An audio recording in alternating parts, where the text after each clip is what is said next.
आज की क्लास में हम सबसे पहले समझने वाले हैं कि कॉन्सेंट्रेशन क्या होता है। ठीक है, कॉन्सेंट्रेशन टर्म्स पढ़ने से पहले हम बात करने वाले हैं कि कॉन्सेंट्रेशन क्या होता है। कॉन्सेंट्रेशन समझने से पहले मैं आप लोग को बता रहा हूँ कि पहले सॉल्यूशन क्या होता है। ठीक है, सॉल्यूशन के बारे में अगर आप लोगों ने पहले से पढ़ा हुआ जानते हो उसके बारे में कि सॉल्यूशन का मतलब होता है सॉल्यूट और सॉल्वेंट। मतलब जो सॉल्यूशन है वो दो चीजों से मिलकर बनता है, टू कंपोनेंट्स होते हैं उसके, एक होता है सॉल्यूट और एक होता है क्या, सॉल्वेंट। इसी चीज को हम एक्सपेरिमेंटली आज देखने वाले। ठीक है, तो मेरे पास यहाँ कांच की दो ग्लासेस में हम लोग पानी भर रखा है पहले से, और यहाँ पर मेरे पास दो अलग अलग, एक हमारे पास सॉल्यूट के फॉर्म में शक्कर है, शुगर ले रखा है मैंने, और एक हमारे पास है क्या, सॉल्ट। ठीक है, और ये हमारे पास है इंक।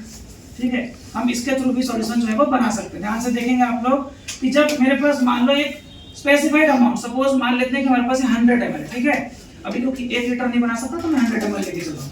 ये 100 ml हमारे पास कांच की बोतल में पानी, कांच की ग्लास में पानी भरा हुआ है।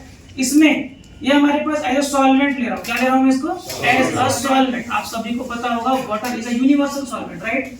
तो हम यहाँ पर सॉल्वेंट के लिए यूनिवर्सल सॉल्वेंट को ही ले रहे हैं। ठीक है, इस सॉल्वेंट में जो पहला कंपोनेंट हमारे पास था सॉल्वेंट, वो देख लिया, और दूसरा कंपोनेंट सॉल्यूट। तो ये सॉल्यूट के लिए मैं क्या कर रहा हूँ, यहाँ पर ये 1 टीस्पून शुगर जो है इसमें ऐड कर रहा हूँ। ठीक है, जब हम लोगों ने इसको ऐड कर दिया, ऐड करने में इसको स्टेयर करेंगे, जब ये जो शुगर पार्टिकल्स इसमें अच्छे से डिसॉल्व हो जाएंगे, है ना, तो आफ्टर डिसॉल्विंग जो हमें यहाँ पर दिखने वाला है इसको हम बोलेंगे शुगर सॉल्यूशन। क्या बोलेंगे इसको, शुगर सॉल्यूशन। मतलब यहाँ पर शुगर के पार्टिकल्स एंड वाटर मॉलिक्यूल्स, ठीक है, आपस में डिसॉल्व हो चुके हैं। ठीक है, मतलब सॉल्यूट सॉल्वेंट में डिसॉल्व हो गया तो मिलकर क्या बना, ये सॉल्यूशन।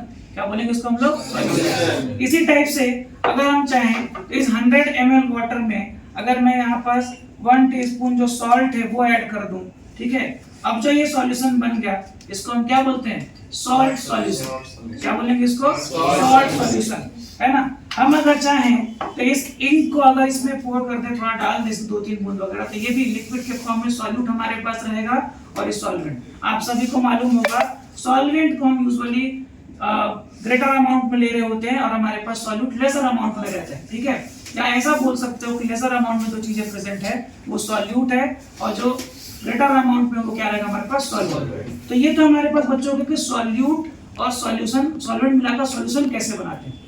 अब ये जो सॉल्यूशन आपको दिखाई दे रहा है, इस सॉल्यूशन का अपना अपना स्ट्रेंथ होता है, अपनी अपनी कैपेसिटी होती है, और उस कैपेसिटी, उसके स्ट्रेंथ को हम लोग स्ट्रेंथ ऑफ सॉल्यूशन और कंसंट्रेशन से समझते हैं। ठीक है, तो ध्यान से देखो, अगर मैं इसको स्ट्रेंथ को एक्सप्लेन करना चाहूँ कि इसमें इसका स्ट्रेंथ क्या है, तो आप लोगों ने देखा मेरे पास मान लेता है कि 100 ग्राम शक्कर था। कितना था, 100 ग्राम शुगर था। इस 100 ग्राम में से मैंने 10 ग्राम शुगर इसमें ऐड कर दिया है।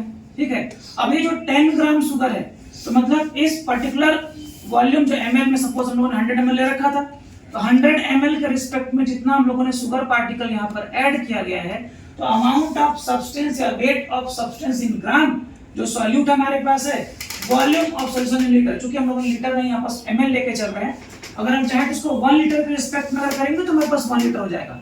मतलब अगर मैं स्ट्रेंथ को एक्सप्लेन करना चाहूँ या कहूँ कि स्ट्रेंथ क्या होता है, तो गिवन अमाउंट ऑफ सॉल्वेंट में हमारे पास जो सब्सटेंस का वेट है ना, गिवन अमाउंट ऑफ सॉल्वेंट में सब्सटेंस का जो वेट है उसको हम कहते हैं स्ट्रेंथ ऑफ सॉल्यूशन। क्या कहते हैं उसको, स्ट्रेंथ। इस शुगर सॉल्यूशन की स्ट्रेंथ हो जाएगी वो, मतलब अमाउंट ऑफ सब्सटेंस या फिर weight of substance in gram present in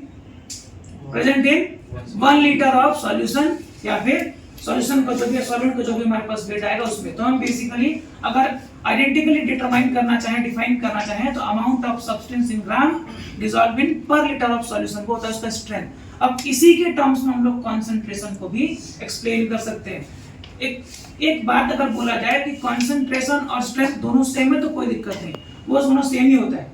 but अब लेटर ऑन जब हम बात करेंगे इसके बारे में तो देखेंगे कंसंट्रेशन टर्म्स को हम लोग डिफरेंट अकॉर्डिंग स्लाइड मोल्स के अकॉर्डिंग मोल्स को कैसे एक्सप्लेन कर सकते हैं। ठीक है, देखिए अब पहली बात, ये जो कंसंट्रेशन को अगर समझना चाहें कि कंसंट्रेशन टर्म्स हुआ क्या, मतलब क्या हो गया, कि जो सॉल्यूट का जो वेट था उसको हम लोगों ने सॉल्वेंट में डिसॉल्व कर रखा था। ठीक है, सॉल्यूट को, वेट को हम लोगों ने सॉल्वेंट में डिसॉल्व करके रखा था, तो वो इसका सॉल्यूशन कंसंट्रेशन जो है बता रहा था। इस सॉल्यूशन के कंसंट्रेशन के बारे में बात कर रहा था। अब क्योंकि कंसंट्रेशन की हम बात कर रहे हैं, कंसंट्रेशन टर्म्स की बात कर रहे हैं, तो देखो अभी क्या बोला मैंने, ये 100 ml है, 100 ml में 10 ग्राम, 100 ml में 10 ग्राम, तो हम बोलते हैं इसको परसेंट वेट बाय वॉल्यूम।